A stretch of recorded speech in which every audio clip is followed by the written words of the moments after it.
Merci, très saint Père. Nous avons confiance en vous, nous vous aimons, nous prions et souffrons pour vous et avec vous, pour le plus grand bien de l'Église. Ce mardi 12 février, nous avons célébré la messe pour notre pape Benoît XVI. Beaucoup dans l'Église et hors de l'Église ont été bouleversés en apprenant sa décision. Ces enseignements lumineux, en effet, n'ont laissé personne indifférent. Nous ne devons pas oublier qu'il sert l'Église universelle non seulement depuis avril 2005, mais depuis 1981, année où Jean-Paul II l'avait nommé préfet de la Congrégation pour la doctrine de la foi. N'ayons pas peur de redire qu'il a vraiment été le serviteur fidèle et le parfait ami du grand pape Jean-Paul II. Nous ne nous attendions pas à l'annonce de sa renonciation en cette fête de Notre-Dame de Lourdes. Ce 11 février 2013 marquera, c'est évident, l'histoire de l'Église. Mais ne perdons pas notre temps en des discussions stériles. Faisons une totale confiance en ce pape que nous avons beaucoup aimé et que nous continuons à aimer. De nombreux commentaires ont déjà été faits. Nous remercions le cardinal 23 pour ses paroles justes, mesurées et pleines d'affection à l'égard de Benoît XVI. La déclaration du cardinal Dziwisz, ancien secrétaire de Jean-Paul II, révèle elle aussi sa grande affection pour notre Saint-Père. Il nous semble nécessaire de reprendre les paroles mêmes de notre Saint-Père et de les méditer en priant Jésus et la Vierge Marie, Mère de l'Église. « Frères très chers, a-t-il dit, les premiers mots de Benoît XVI révèlent son affection pour ses frères cardinaux. Il sait que la communication qu'il leur donne est une décision de grande importance pour la vie de l'Église. Cette décision a été mûrie dans la prière et la réflexion par le Saint-Père. Après avoir examiné ma conscience devant Dieu à plusieurs reprises, a-t-il dit, je suis parvenu à la certitude que mes forces, en raison de l'avancement de mon âge, ne sont plus aptes à exercer adéquatement le ministère pétrinien. Soulignons ces mots qui ont été transmis en caractères gras. Je suis parvenu à la certitude. Cette décision du pape est une décision très réfléchie dans la lumière de Dieu et volontaire. Notre Saint-Père ne l'a pas pris sous le coup de la tentation ou du découragement.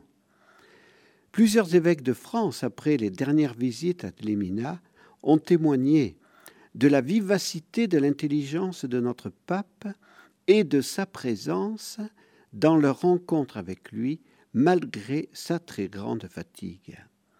Dans sa grande lucidité intellectuelle, Benoît XVI, après avoir beaucoup prié et réfléchi, est arrivé à cette certitude: ses forces, en raison de son âge, ne sont plus aptes à exercer adéquatement le ministère pétrinien. Inutile de vouloir chercher d'autres raisons fantaisistes. Le pape nous a donné les vraies raisons. Nous lui faisons une totale confiance. Benoît XVI a ajouté ces paroles si importantes.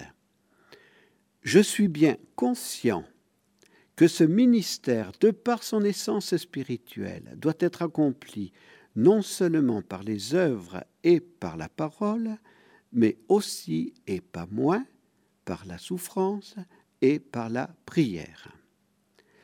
Ne passons pas trop vite sur ces mots que le pape a, comme à son habitude, vraiment pesé. Comprenons dans la prière ce que notre Saint-Père a voulu exprimer.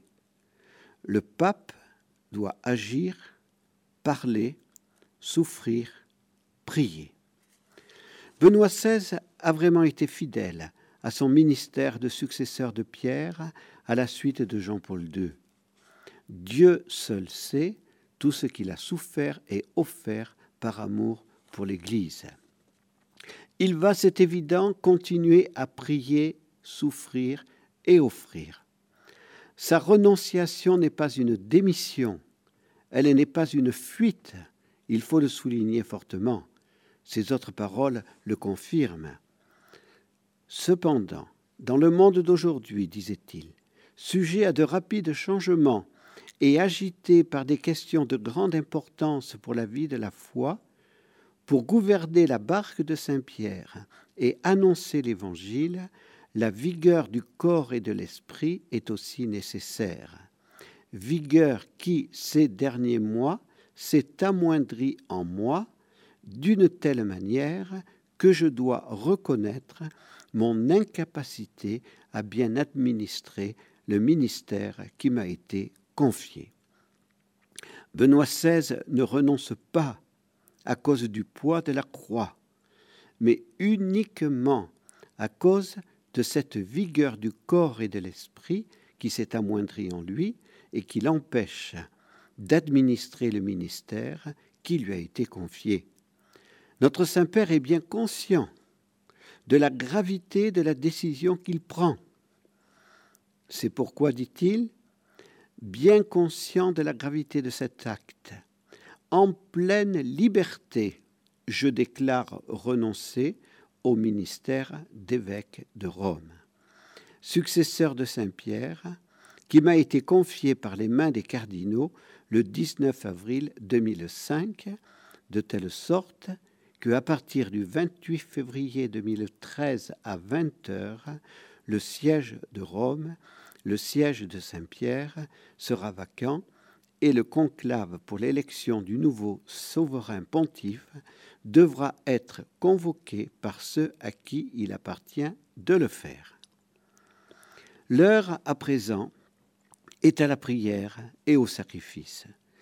Unissons-nous plus intensément encore à la prière et au sacrifice de notre pape et remercions Dieu d'avoir donné à son Église depuis 1981 un tel et si grand serviteur dans la vigne du Seigneur.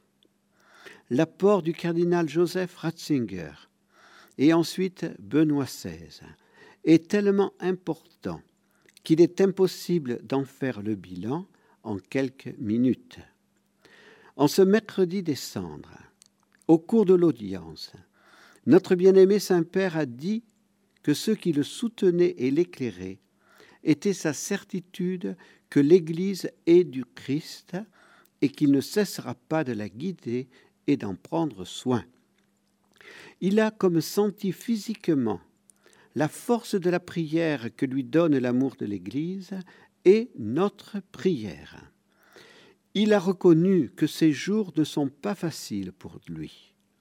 Il nous dit « Continuez à prier pour moi, pour l'Église, pour le futur pape.